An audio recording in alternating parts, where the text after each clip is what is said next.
Yeah, yeah, it's crazy. A lot of brain power out there. Yeah.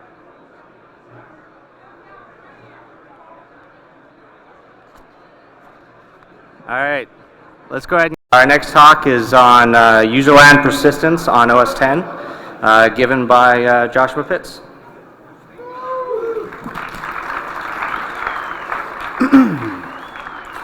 Hello, ShmooCon. As he said, I'm Josh Pitts. All right, for the next 20 minutes or so, we're going to talk about OS X system, daemon, and boot process binary infections. You must have root or the equivalent. We're going to bypass third-party code, and I have some demos that I did video for. So I was in the Marines. I worked in SIGINT. I went to University of Florida. I actually took COBOL from an English teacher. What's COBOL? I'm a Nova hacker. How many Nova hackers we get out there? Yeah, awesome, yeah. I work for Leviathan Security Group. It's a great company, a lot of cool projects and people. This is my GitHub. This is an undercover photo when I was in the Marines. So I wrote the Backdoor Factory. It's a framework to patch PE, ELF, and Mako binaries. So to the user, they still run normally.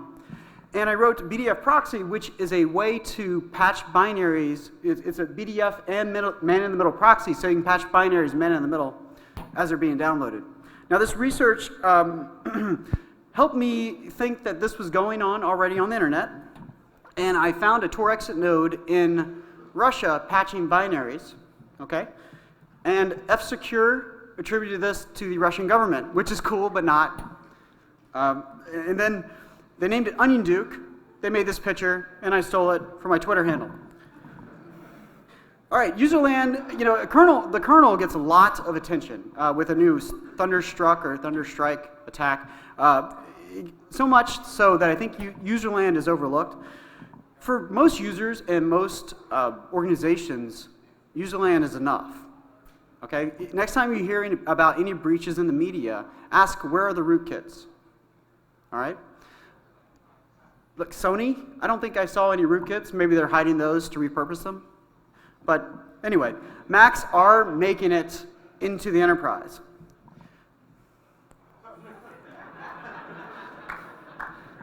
So, some prior work. Google this presentation by Patrick Wardle. It is amazing. He covers all the persistent areas on Mac, and he goes into a lot of really good in-depth information. But real quick, I'm going to go over each of those. So plist are XML-like files that decide when binaries and scripts run. It can be anything. It could be on boot. It could be on logon. It could be on sockets or whatever. Evil plugins, those are for browsers or iTunes. Cron jobs, similar to Linux or Unix. Evil scripts and RC common and launchd conf. And then binary infection, which is the main focus of this talk. So binary infection prior work. RGB, infecting Mako, page zero technique. This is the LC Unix thread type binary. This is an older technique. I think it's like the mid to early 2000s. And it does not work on the LC main format.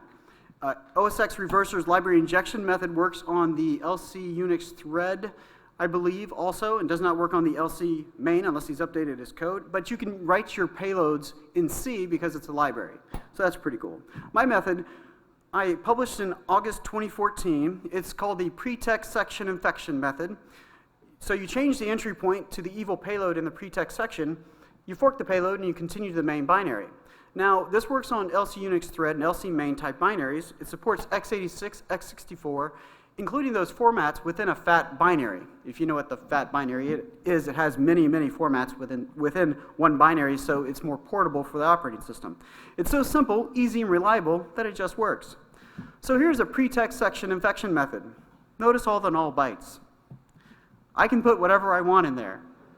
And as long as the binary is no longer signed, it will run. So these sections can be quite large. 4,000 bytes, I've seen some that big. But for today, I'm going to be using payloads less than 200 bytes. So BDF automatically unsigns a signed binary because OS X does not care if the binary is unsigned. It just matters that the signature is correct. So why attack OS X daemons and boot processes? Well, most run as root. Duh. Persistence between reboots. They tend to run before other userland-based security implementations. Difficult to recover. An antivirus is not going to remove launchd, which is the equivalent to Linux init, from your system. It's suicide. So, how do we identify these core processes? Well, I did a process status on a VM, a clean VM, as soon as it started, and I found about 60 root processes running. I took out the VMware processes. Now, looking at the process list, what happened to 2 through 10? So, this made me think there was more going on during the boot process, and I wanted to capture that. So I wanted to capture after launchd starts, which is the first process after the kernel, and I want to identify everything until the time I log into the machine. Well, dtrace could help with this, but dtrace is broken on OS X. It has been since 2007. You cannot do anonymous tracing, which is unfortunate. The solution, according to the OS X reversing IRC channel, they said, well, just download the kernel, patch it, and recompile it and put it back in. Well, I'm not good at kernel programming. So I came up with a plan. I decided to make a Metasploit shellcode that would run a script that's on the root of the disk that would execute this script that would do a process status 1,000 times in 10 seconds. So, and then I patch it into launchd. So now I have 90 processes that I know about. So I found 30 more, simple math. Now, still dtrace is the way to go because process status is a point-in-time measurement, and a binary could run in between when I'm doing process status queries. So I use dtrace because it runs continuously. As exec snoop is a dtrace script. It actually works really well, and I found 20 more processes by doing that. So now for OS X, Yosemite, and Mavericks, I have 118 and 111 processes. And I wanted to test every single one. So I ran into a problem. There's 2 states when you're patching. I mean, not patching, but booting an operating system. Pre-networking and post-networking. So I wrote 2 payloads. A beaconing payload that connects out every X amount of seconds forever, and then a delay payload that will wait so many seconds and then connect once. But for testing, I used the beaconing payload mostly. So how are we going to go about this? Well, I need to know which binaries I could patch. Is there a video running? I can't see it. Okay, so I need binaries that I could patch, which ones I could patch, which ones are pre-networking, post-networking, and so I use VM Fusion, Python, backdoor factory, VM run command, and some handler scripts to go through and patch all 200 binaries. This is at 20 times speed. It took forever. So, this is the results. I can pretty much patch everything. As you can tell, Yosemite has more pre-networking binaries. Some were not viable. That means that I could not patch them. The code caves were too small, or the pretext section was too small. The operating system would not boot. There's only a handful of those. Some were sandboxed, such as PF control, because that's a good thing, PF control, I suppose. So, some interesting processes. launchd. What's interesting about this is it runs right after the kernel. Since I can patch that, the only thing that's going to beat me is the kernel, so your protections need to be in the kernel. The next most interesting is XPC proxy. If you know what XPC is, that is the inter-process communication for Apple applications and processes. What's cool about that is almost everything uses it. I got so many shells back that Netcat complains. It says, I cannot take any more, thank you. But it's continually going. I'll show you that. I have a demo of that later on. Also, security. This is the security framework binary. It's a command line tool. And then finally, awk. Awk is a boot process. And it runs as root, and there's more. So, and it's because, no one would think awk was a boot process, right? So make sure when you go home, you do a sign tool on it and make sure it's signed, all right? So, but the way it works is launchd launches a script that launches awk. So it's like a third-party persistent binary. So what I'm going to show you here is an infection demo. So this is if an adversary has an interactive shell and how they could infect your a binary remotely. Notice that I am root. Notice that launchd is signed. I start an interactive Python interpreter, I paste in 3 lines of code to download and execute in memory a script hosted on GitHub that's there as a gist. I type Control-D to execute and close the Python interpreter, but I lose my connection. LaunchD is patched and will be beaconing on reboot. And you should also see that it's not signed. Additionally, I have Kaspersky on this VM. So I cannot see the video.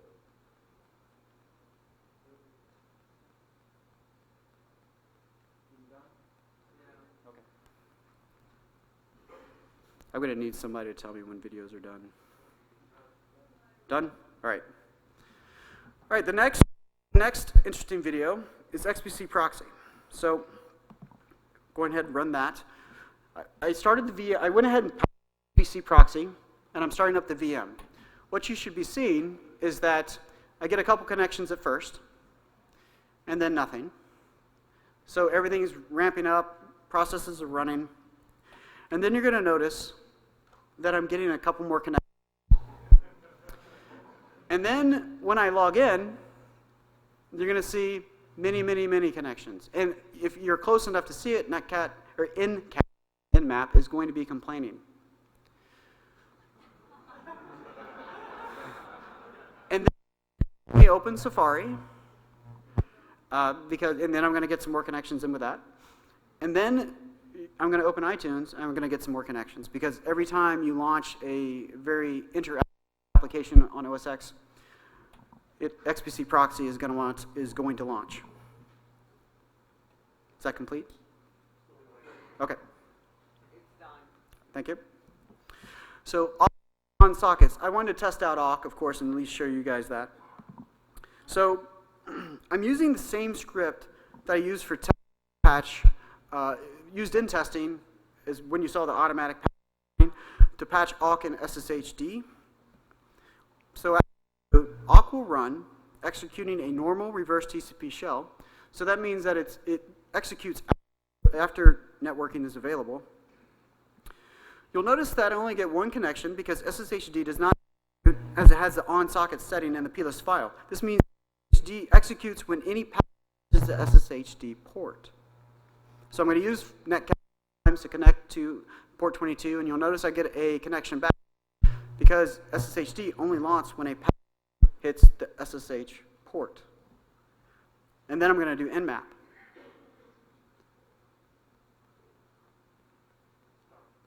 Okay. So did you ever think that if a binary is infected, that a vulnerability scanner in your network would set off malicious code?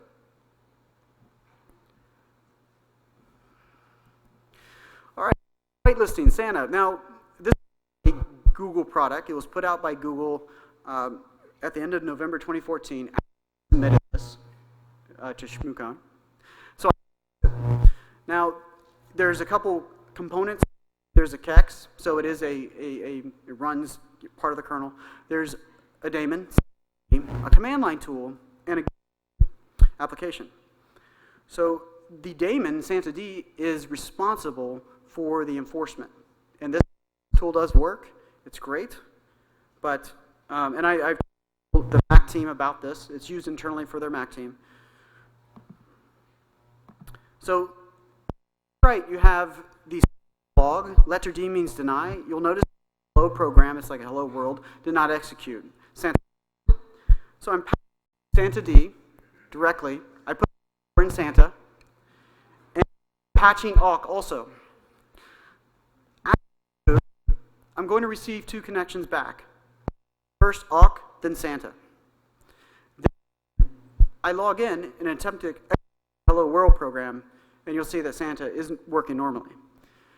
The reason I notice that I get 2 connections back is because awk executes before SantaD. So that means any binary that executes before Santa is automatically not going to be enforced on the whitelisting. So it's the old adage of who runs first. All right. Little snitch. I have no video for this, but you define it the same way. You do Santa, little outbound traffic filter. I think it's great. But if you pass the snitch itself, the daemon, you'll bypass it. It's not going to block itself. And also, any binary before it. These start pretty late. I think Santa was probably number 98, and I think Little Snitch was right after that. So many choices beforehand. So Knock Knock is by the presentation I told you to Google. Hopefully you've read it by now.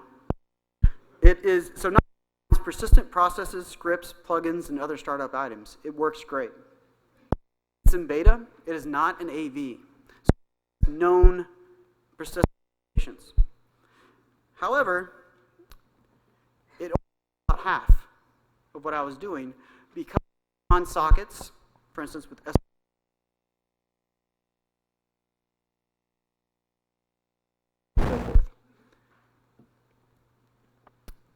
So I have a couple fixes, and some of you are going to want to throw smooth balls at me. I think there should be an OS X enterprise mode, similar to iOS, that only runs signed binaries. But this should be for enterprises only, right? Or if you really want to buy that for your family members, so you don't have to do anything. So I also believe that there should be a TPM. That, because the kernel is going to have to be different on these devices, right? And you're going to need a TPM to be able to keep people from messing with the kernel. And they need to be tied in together. I think that hashing tools, such as Knock Knock and other tools that are out there, yes, 5 minutes, okay, need to probably, if you're going to be thorough, I think you're going to have to do the entire disk. Because right now, you can map all the processes that start on OS X. But if there is a change to the kernel and an update, and another script is put in to the file system that Apple uses that you don't know of, that calls a binary, that calls a script, that calls a binary, etc., you're not going to be able to find it just by looking at normal persistent locations. So that was faster than I thought, partially because I couldn't see the videos. Any questions? We have some time.